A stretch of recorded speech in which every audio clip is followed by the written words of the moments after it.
Can you remember the UK in your lifetime ever being more of a mess than now? It is in ruin. Why would anyone with aspiration come to the UK? That point at which I've had enough is getting closer and closer. We don't have an identity anymore in Britain. What do we do? What do we build? What are we known for? What are we great at? That has all gone. Nigel's my favourite pick, but he's untested. But, you know, I've been to Reform HQ, so it's a little starter. Do I think that Rupert Lowe would want to lead a party or a country? Yes. So do I think, therefore, he might manoeuvre and position to try and make that happen? Yes. I've been in business 20 years, and I honestly don't give a fuck about the criticism. I don't give a fuck.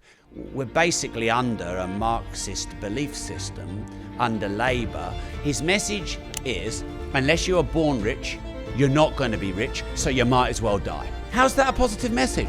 A lot of people who know me are going to be surprised what I'm about to say. Hello and welcome to The Current Thing with me, Nick Dixon, and today we're doing something a little bit different because we're in Peterbr and my guest is the host of the Disruptors podcast, entrepreneur, property genius who owns about 80% of Peterbr. It is, of course, Mr. Rob Moore. Thanks for doing this, Rob. Thanks for doxing me. Yeah. I checked beforehand, though. You did. Yeah, thanks for coming to our studio. It's just nice for you to come here. Yeah, I didn't bring my own background, so we just put up your background, which is fine by me. It's fine by me as well. Okay, it works for you. And the full episode will be on nickdixon.net. I have my own subsite, which is nickdixon.net. Yeah. People can get. It's not as big as this. We haven't got like 18 buildings and supercars, but it's just a little subset. So I wanted to ask you, Rob, you did an April Fool's tweet recently, which was about you leaving the country. Now, I twigged that it was an April Fool because I'm a smart guy, but for a second, I thought that could be serious because it sounded fairly plausible. You said you were leaving the country and going to Dubai. So why did you think of putting that tweet out, and what would actually make you decide to leave the country finally? So every year for maybe about 10, I've been an entrepreneur for 20 years, and you get 10 years in, and if you're like me, you're a bit maybe creative, artistic, or you have low boredom threshold, you need to keep yourself excited. We started doing April Fools each year, just kind of a bit of fun at first because, maybe it's not a serious thing and business can get a bit serious. I've done various April Fools.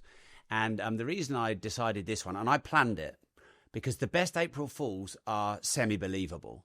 And plenty of people do April Fools, but they're not believable at all, and so they don't really work. They've got to kind of half get you. And everyone knew I'd been sort of upset and ranty about the state of the UK. Really high unfair penal taxes, really low public services, high crime, basically almost legalised crime. I mean, you know all this stuff. I live in London, so there you I'm go. living it. Yeah, you are living it. So also, every week, a new entrepreneur friend of mine is leaving to either Portugal or Dubai. Many of them are going to Dubai. They're going in their droves. So, yeah, I decided to do the April Fool because it was, believable. Plenty of people, Twitter's my least followed channel, but I always get millions of views every tweet when I talk about UK versus Dubai. So I knew it would get millions of views. And I also kind of I want my April Fools to still have a conversation after them rather than go, haha, joke, bye. Wait a minute. No, this is a conversation we need to have because when you're very rich, you see the world as your playing field and you're very mobile when you're rich. You can go to any country, anywhere, as long as they're not doing an Andrew Tate on you and stopping you. So if Dubai looks like a better value proposition than the UK, you're just going to leave. And, right now with Gary Stevenson and Labour, there's this big, push towards blame the rich, tax the rich. When the rich fund most of the tax anyway, and the rich are taxed, top 0.1% of rich pay the top 10% of all the tax revenue, the top 10% pay the top 29%, and the top 20% pay the top 69%. So the rich are already generating all the revenue, and they're getting ostracized and sent away because there's a 10x value proposition in Dubai or Portugal. And it really worries me. It doesn't just worry me because I'm losing my friends. It worries me because they make inordinately high amount of money. They pay inordinately the highest amount of tax. And if they're all leaving, who's going to be left with the tax burden? The working class. So Labour are supposed to represent the working class, and they're actually screwing the working class. Anyway, I could go on a lot more about this, but I am genuinely worried about the mass exodus from the UK. Yeah, we've lost all these millionaires. I saw the other day London has dropped out of the top 5 wealthiest cities. For the first time in what? Hundreds of years? Yeah. Yeah. Starmer said, we're going for growth. It's like, well, you've absolutely balls that up. Yeah. 2 budgets now, they're both awful. So, but is there a point where you would find it? Because I think we should, I'm one of these people that thinks we should stay. I don't have loads of money, but I'm just like, people are always saying we should leave. I've got friends who've gone to America, Andrew Doyle, for example, just because there's more opportunity there in my sort of field. But I'm one of these people that would stay and fight to the death sort of thing, like Churchill said, choking in your own blood. I'm one of those guys. But are you one of those guys, or is there a point where you would go, I've had enough now? I like to think I'm one of those guys, but I am getting tested. And that point at which I've had enough is getting closer and closer. So I love my country, and my country has been very great for me. The value proposition of my country is dwindling, and other countries are looking very attractive. And it's a bit like a footballer who's not getting as many minutes on the pitch, and then there's this other team that are going to offer you a good amount of money, and you can play in the first team. And that's how millionaires and billionaires see it. Some of us have family ties. I've got hundreds of properties that I own here. I've got a lot of family that's keeping me here. So there's those things keeping me there. But like, culturally, we've lost it. So, you're going to stay and choke on your own blood for Britain, but what is Britain now? I'm hoping that won't be literal, by the way. Yeah. It could be at the moment.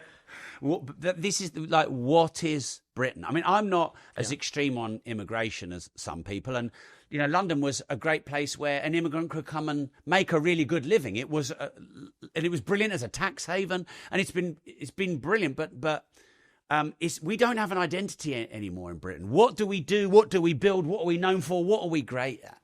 That has all gone. So when that goes, what's left other than your own belligerence? Yeah, and as we record today, the Sun has put out a headline, Britain is broken, just to emphasise that point. Well, when the Sun says it. I know, and that was based on 68% of the Red Wall saying that the country's going to the dogs, basically. 21% saying it's going in the right direction. You always wonder who those people are. Who are they? I have no idea. Just Rachel Reeves and her mates or something. But that is mad. Or maybe all the people on benefits. True, because over half the country is now on benefits. Is that what it is? Yeah, there was a stat in December that 52.8 or 6% from memory. So I'm going full Rain Man here, but there was a stat that said just the majority actually are net tax recipients now. Wow! So I'm going to convince you. I'm going to convince you to leave by the end of this podcast. Yeah, you'll be like, I didn't realize it was that bad. And we're sending all the people that are paying for all that welfare out to Dubai and other countries. Yeah. I know. It's the open borders combined with the welfare system. It's just like a free-for-all. You look at the stats of, we don't, like I say, you don't get too anti-immigration if you don't want, but we look at the stats and you see that people from certain countries take up massively disproportionate amount of social housing, just as an example. So they can just come in, live for free or reduced prices, Yeah. That's unsustainable. It is. And my stance on immigration is really clear. Mm-hmm. If you come here and you desire to make a better life and you contribute, then you've got a good case, put it forward, you are welcome. If you come here and you can't put a good case forward, you are not welcome. And I think that's what Britain always was, and I think that's what London always was, because we have so many great immigrant communities in London and in the UK, and no one was really complaining about it that much until, I don't know, however many years ago. It seems to have gotten a lot worse. Mm-hmm. And then unfortunately what that happens is it brings out the extreme right, which doesn't really represent what most people feel. But, when they're getting care and you're not, when they're getting housing and you're not, when they're getting, get this right, hotels. So, like PlayStation's bought for them. Oh, yeah. So my friend my sister's husband's brother owns a bike shop. Right. And most of his business, and it disgusts him, but most of his business is the government buying bikes for immigrants. Right. Is that kind of like that mobility scheme, whatever it's called, that they give out the BMWs, that one that was in the papers a lot? Why are they giving them the bikes? Why are they giving them PlayStations? Yes. Good. Why are they... there's... I live on the nicest street in Peterbr. I worked 15 years to be able to do that. I used to walk past the house that I now live in, that I've lived in for nearly 10 years, for 10 years as a teenager and a 20-year-old, wishing one day I could own that house. I finally bought it after 10, 15 years of really hard work, paying millions in taxes. And then the hotel at the end of our street, a good hotel at the end of the best street in Peterbr, they've put 135 immigrants in it. And then the first ever theft on the rowing lake happened a couple of weeks after they came in. I'm not judging any individual. I'm definitely not racist, but that's wrong. Yeah, see, it's radicalizing you because you'd have just been someone focused on business, not too bothered about that kind of thing. Yeah. I'm guessing. Yeah, no. I'm like, I've noticed your podcast has got more political as you've gone on, because it sort of has to be, because everyone has to be political now. well, this is, I think, yeah, if you don't talk out about these things, nothing's going to change. I'd rather not be political. Before lockdown, I wasn't political. I'm like, you want to buy property? I can teach you. You want to make some money? I can teach you. You want to be an entrepreneur? I can teach you. This is how you do it. And I'd like to still be able to do that. But we have to talk about these things, because this is the environment in which we do this. And can you remember the UK in your lifetime ever being more of a mess than now? No. It is in ruin. And like, why would anyone with aspiration come to the UK? I mean, all right, there's people of aspiration to get out of extreme poverty. I get that. But anyone with aspiration, like all the people who are moving from UK to Dubai have aspiration to grow. And Dubai is the recipient of all of that. And like when Alex Ferguson left Man United, that was the start of the decline, and then all the good players left. And then the other teams are the beneficiary of all the good players. This is what's happening to the UK. Like those guys who run Dubai, they're really smart. And, you know, they're like, come to Dubai. Oh, you want to be a creator? We'll help you build a studio. Oh, we'll give you a visa for £2,000. You know, lifetime golden visa. And then what are the UK doing? We're a joke. Yeah, you're right. The only people coming here are fleeing horrific places Yeah. on boats. And even some of them are coming up and going, this is not what we were promised. And we were even putting out anti-migrant propaganda. There was that thing about Albania. It came out. It was sort of making the UK sound as bad as possible. This is a real thing to deter people. Yeah. It's madness. But yeah, you're right. My team is Man United, so I've watched us build up and then fall apart. When I started supporting, we weren't even doing that well. Then we sort of started to make it happen with Ferguson. I watch them now just to see if we can build back. It's the same with this country. It's like, can you build it back when it's declined? The great British Empire has fallen. I'm not saying we'll build the empire again, but can we? Because I just had Douglas Carswell on, and it was a nice thing, because he was actually quite positive about. A lot of people were very black-pilled on my side, so it was like, can we come back? You know, and he actually felt we could. He said, there's no reason all these things happen except bad policy from Blairite governments. So with the right policies, we can overturn all this, but we have to get rid of activist judges, we have to change the civil service and all this. But do you think that can be done or not? Well, I think you're right in that if you got someone like Alex Ferguson back at Man United, they've got a chance to be great again. And it would take a lot of time, but they'd need someone like Sir Alex Ferguson, and he was a unicorn. So, you know, Man United are going to be cooked for a long while, and they've tried manager after manager after manager, and the UK is cooked, and it's tried leader after leader after leader. If I'm being optimistic, and I want to be, we are one great leader away from being able to rebuild this country. But who is that great leader?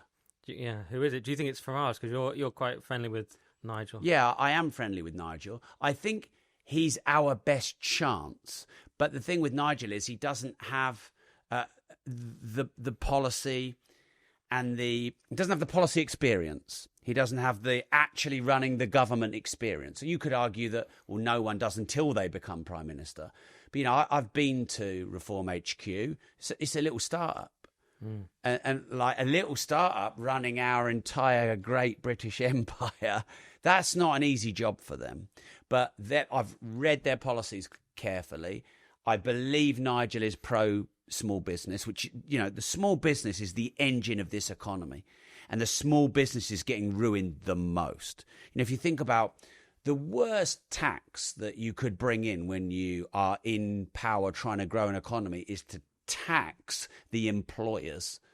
And that's exactly what Labour did, and they only did it because it would have been a terrible PR mistake to tax the workers. So Nigel's my favourite pick, but he's untested. Yeah, so you say he's not used to government. He met with Dominic Cummings recently to try and get an idea of how these things actually work. Because this is what I was talking about with Douglas Carswell. You get in there and you find you can't do anything because you're blocked at all turns by civil servants and so on. Yeah. Especially if you're trying to do anything conservative or vaguely conservative. So you have to you somehow use this. He said we need orders in council. I didn't know anything about this, but to actually you basically have to find old-fashioned ways of making anything happen. You have to look at what premise can we use for this? What old policy, an orders in council is something where the king has authority. I don't fully get it yet, but that's the kind of thing you're saying he needs to know if he gets in. But were you put off? I don't want to get too controversial if you don't, but were you put off by this recent so-called civil war and reform? Because I was a bit put off, I'll be honest. I was a reform voter, and then they... Oh, you were? You was, as in you're not anymore? They've currently lost my vote because of how they treated Rupert Lowe. And I'm on GB News with Nigel Farage. He's a respected colleague, and what he's done is incredible in many ways, but I have to tell the truth. So I've even been on GB News saying, well, no, you can't... Because Rupert Lowe was doing all these tweets that I identified with. I was like, this is the guy we need. And then they treat him so badly. I'm like, well, now I'm alienated because he was my representative. So why should I vote for them now? It's very hard for me to get back to voting for them. I'm not saying it's impossible, but the way they've treated him, it's very hard for me to get back to voting for them. Yeah, so I don't know what really went on with Rupert Lowe and reform. Rupert is quite powerful on social media, and he's very blunt and direct and bold. He's the opposite of what Labour are on social media. And I was disappointed when it happened, but I don't know what really happened. And I think there's probably two sides to the story. I think it's bad for reform, but I think it's better now than in 3 years' time, because I think they've got time to recover. I quite liked Rupert. In fact, I had Rupert agree to be on my show. And then I showed Nigel my support by not interviewing Rupert on my show for now, because I think it's also important to stand by and back and show loyalty to people when you have the chance to. And I've done more with Nigel, and I know Nigel, and I thought that was the right decision. It's obviously bad for them, but they can recover. But I wouldn't be too quick to point the finger on who's to blame, because there would be two sides to the story, because there always is. Okay, well, I've gone the other way and obviously alienated, probably getting any chance of getting Farage on forever. But you had Zia Yusuf on as well. I mean, a lot of people not so keen on Zia Yusuf, but you like him, do you? I'm not saying, well, I don't know, the podcast, you were just interviewing him neutrally, but I don't want to say whether you like him as a person or not, but you're sort of, there's two sides, isn't there? There's the Zia Farage side, and there's a sort of Rupert Lowe side, and that's kind of, you've got to pick one, haven't you, really? Yeah, so I don't know Zia that well, other than the interview and a few messages after. I think his entrepreneurial story is really good. And I think that it's really good that Reform have got a chairman who's a bona fide, legitimate, been very successful entrepreneur. And I think that is good. And I think there needs to be more people in politics who've got... Because an economy is not a real economy. You're not spending your own money. You don't have to balance the books. And all the money that you borrow isn't real. That's not a real economy. It's debt. Yeah, none of those things are real. But in a business, it's a real economy. You have to balance the books. You have to make profit. And if you're losing money and you're trading insolvently, that's illegal. So an entrepreneur who's done that for themselves knows how to run a real business. I get that there's the economic side. And, managing 1.2 trillion is different from managing, 10 million or 100 million. But a lot of these people who are managing our money don't know what a real economy is. And it's like playing the game of banks, but with a monopoly board. So I think that them having a good real entrepreneur in there is really good. I can't comment on him and Rupert Lowe and Nigel and Rupert Lowe because I just don't know enough. Mm-hmm. And like I said, I had Rupert agreed. I'm not never interviewing Rupert, and I've not fallen out. It's just that Nigel's my friend, and that was a chance for me to show some loyalty. I've not said anything critical about Rupert. I like what he does on social media. I think he's a great person to have in your camp. And hopefully they'll kiss and make up. I don't know if they will. But, do I think, this is me complete conjecture now, it's an opinion based on not a lot of fact. But do I think that Rupert Lowe would want to lead a party or a country? Yes. So do I think, therefore, he might maneuver and position to try and make that happen? Yes, because that's what ambitious politicians do. And so if you are the person in power and you're feeling threatened, are you not going to try and stop that? This infighting goes on all the time. Yeah, well, Rupert, I suppose, broke rule 1 of 48 laws of power: never outshine the master. That's a big one. I mean, that's bad. If you do too well, I had it once. Supporting someone. I used to do comedy for like a decade. I was supporting someone on tour, and I started doing too well, and they started making me take out my jokes and things like this. Oh, yeah. So you think that's what's happened with Rupert? Well, what you said there almost implies it, that it might be an issue. You know, he's got too big. Possible, isn't it? And yeah, I don't know. Like the thing I worry about, obviously Nigel's your friend. He's my colleague. Certainly don't want to diss him. The criticism he's had a lot though is, can he allow other talents to come through? Because obviously you're a businessman. You look at someone like Felix Dennis, right? He had a brilliant book, How to Get Rich. He ran Maxim and so on, all these magazines. He was incredibly rich, and his thing was just hire talented people and pay them properly. One guy he had was Neil Tennant from the Pet Shop Boys. Then he got too good, so he left to do the Pet Shop Boys. But has Nigel struggled on that, where it's just hire good people? You're the leader, but you don't have to be in the limelight. You do a bit because it's politics and you're the front man. But hire good people, let them do their thing. Yeah, I think in an ideal world, yes. But what about when those people have ambition and they maybe turn on you? Or I don't know that Rupert did that. Like I said, I don't know the ins and outs, and it's always important to remember that there are two sides to a story. And anyone who talks about politics, it's very difficult for them to think like that. I'll give you an example. I'll go off a bit off on tangent. You can draw me back if you want. I think, from what I can see, Keir Starmer is handling these trade tariff negotiations with Donald Trump quite bloody well. And a lot of people who don't like Labour, I generally don't like Labour, wouldn't be able to admit that because they just want to slam him. Mm-hmm. But, Donald Trump wrote a book called The Art of the Deal, which basically is his model of how he negotiates. So go read Donald's book, let the Wookiee win if you've watched Star Wars, and don't get into fucking great big ego trade-offs. The art of war, Sun Tzu, appear weak when you are strong and strong when you are weak. And I've always thought that Keir's quite vanilla and not really a strong leader. I feel like I want a bit more Churchill in him at times. But right now, because we are not as big as America and we are not as dominant, I feel like he's got a chance of striking a deal that works for us and getting a good allegiance with Donald Trump. When he came into power and he was criticising him a bit, it looked like we're a million miles away from that. So my point here is, I can be objective and give a bit of credit where credit is due, and I think that's important. Yeah, that's what I always try and do on the telly on GB. If someone's done something good, I'll say, even if it's Starmer, even if it's Kemi Badenoch, who I don't think should be leader, but if she does something good, I will say. Yeah. Starmer, it's very, very rare. You're right, that is probably one of the better things he did, the way he negotiated with Trump, and he didn't leap in on these tariffs like the EU with the retaliation. What did you make of the tariffs, by the way? Because I'm an English major, as they say in America. I've got an MA in English, which my brother's got he's an economist. He does all the jobs that Rachel Reeves pretends to have had. So that's how it's distributed in my family. So I don't know anything about economics, so I've really struggled with it. This tariffs thing, is it sensible or is it crazy? Did he just was it naive and then he blinked and did this 90-day pause? Is there a method behind it? Because you've got guys like Robert Lighthizer behind Trump who have deep economic theories about why tariffs are good and why they're part of a larger play. But then you've got someone like Trump who you think just likes the sound of it maybe, but you don't know how deep his thinking goes. What was your take on the whole tariffs thing? Okay, so there's more I don't know than I do know. But when he did it, I didn't think it was like, right, these tariffs will be X and that's the end. I thought it was like, right, I'm going to wake you all up and get your fucking attention, which is exactly what he did.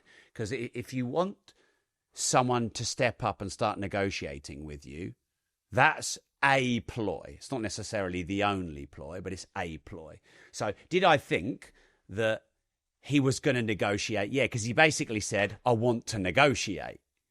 Because in negotiation, you can't say, I want to negotiate. You say, your tariff's 25%. But it's saying I want to negotiate. So I didn't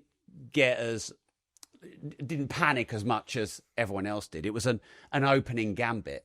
Now when Trump makes moves, he makes bold moves. That is what he's like. But he also respects negotiation. He's given Keir Starmer his flowers and kudos for being a good negotiator. And if you read the book, The Art of the Deal, he tells you how to negotiate, and he likes negotiation. And of course, he wants to be the powerful dominant force. And of course, he's backed by a big, powerful dominant force. So I thought that was the opening gambit. And I think he knows exactly what he's doing. And I think he is putting America first, and he's going to go out and negotiate a load of deals. But he knows that international trade is really important, and you can't just have zero international trade. He knows that. I think we should be doing more of what he's doing. I think we should put Britain first a bit more and be a little bit more like, well, who is Britain, first of all? Because the first, last time I had dinner with Nigel, he's like, we don't have any culture. Who is Britain? That's the first thing. We've got to bring a culture back for what we're known for. And, a smart thing to do in business and economics and global policy is you're Britain and you produce X and Y, and you're the best in the world at producing X and Y, and you export a fuck ton of it. And you make really good money, and you're known for that across the world. But then you're not good at other things because you can't be good at everything. So then you have to import all of that. And you need a relationship with all these foreign nations to import all of that. I think what Trump's done is gone, okay, we need to be a bit more America-focused. Here's how we do it. Chuck all these tariffs up. Get everyone on the table. Then let's start negotiating. And there'll be loads of behind-the-door deals done. And it'll be like, your tariff is 20%, but actually, we can have this little concession here. And, you don't have to pay it in this area there and that area there. And they'll all end up just being bespoke deals that he creates. That's my thoughts. Okay. What are yours? Well, I'm not an expert on it. I mean, it seemed... I know he has people behind him who have serious views about tariffs. They talk about trade balance. They say, look, tariffs are just one part of it, because there's also... when you can't have chlorinated chicken, for example, that's a trade barrier. So they talk about these trade barriers. They say, we already don't have free trade because you've got to have environmental regulations, chlorine, blah, blah, blah. So Robert Lighthouse and people like that, they're trying to achieve something called trade balance, but it's a bit beyond my pay grade to even understand what he means. A lot of people just think Trump's crazy with the tariffs and is walking into a trade war.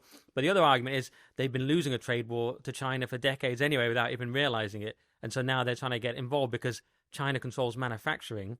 So therefore you always lose. Apparently the Pentagon's gamed out these scenarios with China and you always lose because of the semiconductors in Taiwan. If China goes into Taiwan in some way and stops them exporting semiconductors, you can't make anything. Trump's now set up these semiconductor factories in Arizona, but that's just the start, and it'll take years because Taiwan's kind of... Bannon said it's an art and a science. They've got it down to an art, and so it's like you can't just compete overnight with that. No. So it seems like China's been beating everyone sort of not secretly, but stealthily on manufacturing. So it brings me back to the question you said about what do we do. I mean, we could talk about British identity in general, which is obviously a disaster, but in terms of trade, all I can see that we do is financial services, where we're still very good apparently, but we don't make anything. And now we don't make steel. Famously, the Labour saying, well, we were saving steel, but barely. We're not opening that Cumbria coal mine that would make steel.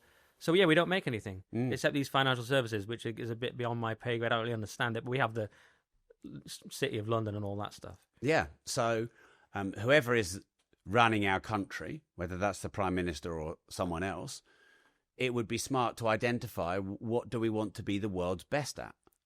So I want to be the world's best at helping people get better financial knowledge. That's my personal life's mission. So then that gives me clarity on the discussions to have, the things to learn, the people to align myself with, the relationships to build, blah, blah, blah. But you have to start with the vision, the identity. So, we've been historically pretty good in pharmaceuticals. We've been historically pretty good in financial services, especially in London. There's probably other things. I mean, we were good in industry 100 years ago, weren't we? So I don't know what they should be, but we should be great, absolutely great at a few things. Also, we need to create independence for things like energy. It's not like we don't have it, but if heating and eating and general living is as wildly as expensive as it is, then nothing can happen if everyone's disposable income is just going on these basics. And everyone talks about, your rent being your biggest cost. But things like council tax, things like electricity, gas are so expensive now. So what about becoming independent in some of these really high expense areas? A bit like what you said Trump's doing with the semiconductors. So again, I like to state, because I think it's important to be honest, there's more I don't know than I do. Someone who was interviewing me just before you said, Rob, why don't you get into politics? You have loads of followers. Loads of people say that you should run for Prime Minister. Well, one, you can't just run for Prime Minister, which you know. And two, because there's so much I don't know. I'm just an entrepreneur who cares about his country, who knows quite a lot about making money, quite a lot about hiring and building teams, and a bit about everything else, and not a lot about a lot.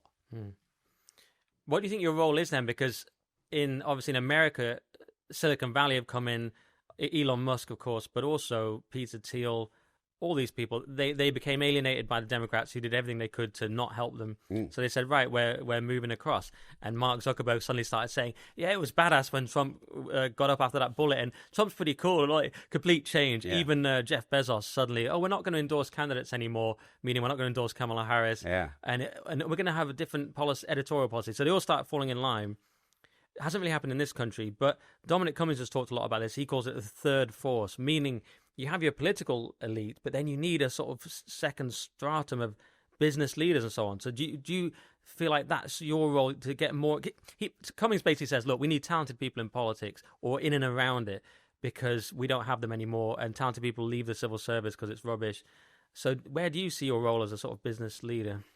Yeah, so it's a good question. I'm not going to answer that. I'm going to give a theory and then I'll come back. Okay. So I think what we need is some kind of panel very close to our Prime Minister who are seasoned, successful entrepreneurs, probably billionaires, but they're in a season in their life where they're ready to give back and they're not in power searching mode. And that's a very specific type of person. Someone like Ray Dalio in the US, in his 70s, made billions, but pretty grounded guy, quite a stoic guy. And openly, I've done what I need to do in my life now. Now I'm in the giving back season. Why can't we find 10 of them in the UK? I don't know how many billionaires there are in the UK. I think there's 3,000 globally. So, there's going to be a few hundred of them. We only need 10 who've built a massive economy. Because the problem is, if like at my level, I've done hundreds of millions in sales over a period of years, but then asking me to help run a 1.2 trillion economy, it's a jump for me. It's not a jump for a billionaire. For example, we just basically ostracized the richest man in this country, Lakshmi Mittal, and the hundreds of billions, maybe the trillions in total that he's ever generated, that money and that knowledge for the next 30 years might be gone. Now, look, there might be other reasons he's going, but if we made this place in the UK attractive for people like him, we need just 10 people like that who don't want to use politics for power like a lot of the big corporations do, want to actually make a difference in the country or in the world. We only need to find 10 of them. I'm not that guy yet. I might be in 30 years. I'm 46 and I'm not that guy. But that's a message I'd love to champion. I know John Caldwell quite well, not really well. I think, he's got quite strong political views, but I think someone like that who's got a big charity who clearly is wanting to give back, someone like that could be on the panel. And maybe you have some that are a bit more left and some that are a bit more right. Rather than all these theoretical economists, like I can't listen to an economist who makes 45 or 65 or 85 grand a year when I can do that in a day or an hour. It's just theory. It's like GCSE economics and the teachers getting paid 40 grand. That's not going to work. They have to have felt the pain. made and lost their own money and know how an economy really works. So that's what I think this country needs. All right, that is the end of the free episode. But if you want the full podcast, go to nickdixon.net for all the extra content, all my articles. That is my Substack, nickdixon.net. And we need your help to keep this whole thing going, keep the lights on, this amazing production, hiring people, etc. nickdixon.net to support us. It's £5 a month, which is about the cost of some sort of fancy latte in London, or there's a slight discount if you get the yearly option, or it's just £5 a month. So we'll see you on nickdixon.net, and thank you very much.